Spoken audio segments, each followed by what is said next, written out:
보건 계열 진학을 희망하는 분들은 보통 편입만을 생각하고 준비를 하고 있을 겁니다. 그런데 경쟁률 높고 커트라인 높은 편입학보다 쉽게 들어갈 수 있는 제도가 있다는 점 알고 계실까요? 실제로 이걸로 50대에 간호학과 합격한 사례도 있었거든요. 적어도 10명 중 8명이 모르는 입시 제도입니다. 지금부터 이것은 대체 무엇이고 편입과 다른 점은 뭔지 준비 방법과 지원 전략까지 완벽 정리해드리겠습니다. 오늘 영상 보시고 합격률 최소 2배 이상 올리시길 바랍니다. 편입은 4년제 대학의 3학년 1학기 과정으로 전학 가는 개념이죠. 그렇다면 이것은 무엇일까요? 바로 대졸자 전형입니다. 정식 명칭은 대학 졸업자 전형이죠. 여러분께 이걸 하라는 이유는 간단해요.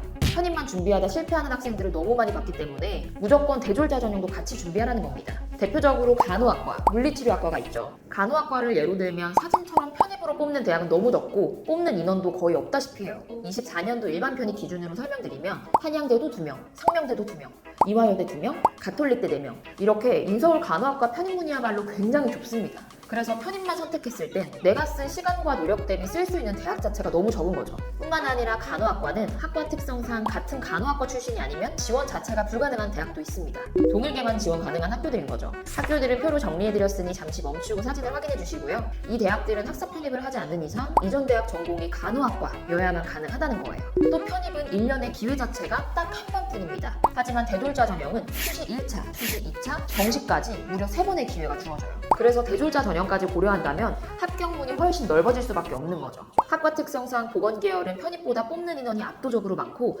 충분히 취업도 잘 되고 좋은 대학들이 많거든요. 대졸자 전형은 대학 학위만 갖춰 전문대 1학년으로 신입학하는 과정인데요. 일반 4년제 대학에는 없는 제도이기 때문에 다들 잘 모르는 게 현실입니다. 학교 홈페이지에 들어가 보셔도 편입학처럼 따로 분리되어 있지 않거든요. 실제로 몰라서 지원을 못하는 경우도 많습니다. 하지만 간호학과는 모든 대학이 4년제고 물리치료학과도 대기업을 제외하면 학벌보다 실력을 더 중요하기 때문에 전문대도 충분히 괜찮습니다. 같이 준비했을 때 최소 합격률은 2배 이상 올라가는데 지원을 안 할 이유가 없는 거죠.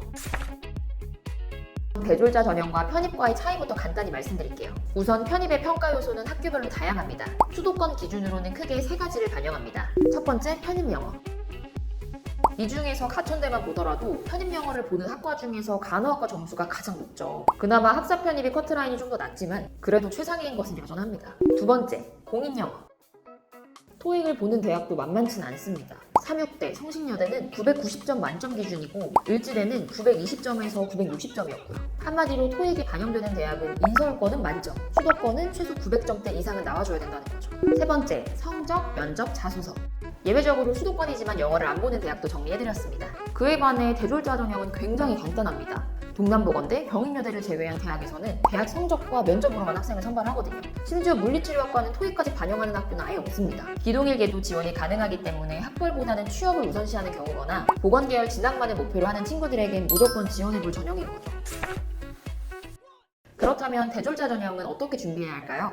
딱 2가지만 기억하면 되는데요. 가장 먼저 대학 학위가 있어야 합니다. 졸업자나 졸업 예정자만 지원이 가능하거든요. 내가 전문대를 나왔던 4년제를 나왔던 상관없이 졸업을 이미 했거나 곧 졸업할 대학 학위가 있어야 한다는 거죠. 단, 학교에 따라 졸업 예정자가 지원 가능한 여부가 다르기 때문에 대졸자 전형에서는 이 부분을 반드시 체크하셔야 해요. 1차에서 가장 많은 인원을 뽑지만 자격이 안 돼 지원을 못하는 경우가 꽤 많아요. 만약 내가 학위가 있다면 수시 1차에서 합격하는 게 가장 유리합니다. 두 번째로 성적입니다. 보건 계열은 최소 4.0 이상의 성적은 필요합니다. 대부분의 학생들은 이 이하의 성적을 갖고 있을 거예요. 그럼 성적이 낮은 학생은 포기할 수밖에 없을까요? 아닙니다. 2가지 방법을 활용하면 돼요. 첫째, 면접 비율이 높은 학과에 지원하기. 3점대의 성적으로도 4점대의 성적을 제치는 분들이 있습니다. 물론 면접을 굉장히 잘 본다는 기준으로요. 예를 들어 면접 비중이 높은 대학에 지원한다고 가정해보겠습니다. 100분율 90점인 A 학생과 97점을 받은 B 학생 중에 A 학생이 면접에서 더 높은 성적을 얻는다면 총점은 결국 면접 비중이 더 높게 작용한 A가 더 높게 받게 되는 거죠. 그래서 3점대 후반의 성적을 갖고 있는 학생이라면 면접 준비만 잘해도 합격할 수 있습니다. 다만 대부분의 학생들이 다 비슷비슷하게 준비를 하긴 해요. 면접에서 판을 뒤집을 만큼의 성과를 내는 건 쉽지 않긴 합니다. 그래도 본인이 3점대 후반 정도면 면접이라는 2차전이 있으니 아예 불가능하진 않다는 거죠. 둘째, 학점은행제 활용하기.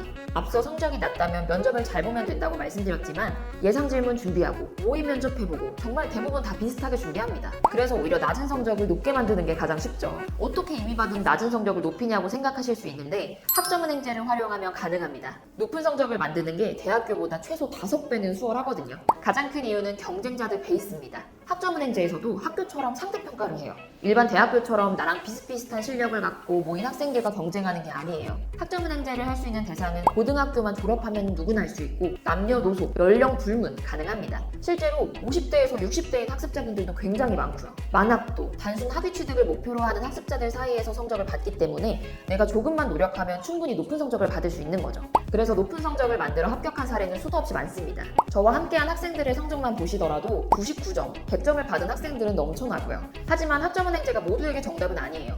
개인의 상황에 따라 현명하게 판단하셔야 합니다. 만약 본인의 상황에서 어떻게 준비해야 할지, 어떤 학교가 유리하고 불리할지 막막하신 분들은 연락 주시면 편입학개론에서 자세히 알려드리겠습니다. 오늘 영상에서는 편입과 대졸자 전형은 뭐가 다르고 어떻게 준비해야 하는지까지 자세히 알려드렸는데요. 대졸자 전형에 대해 더 궁금한 점이 있거나 1대1 상담이 필요하신 분은 영상 고정 댓글 링크로 연락 주시면 무료 상담 도와드리겠습니다. 학점은행제를 활용한 합격자들의 자세한 과정을 알려드릴게요. 편입학개론이었습니다. 감사합니다.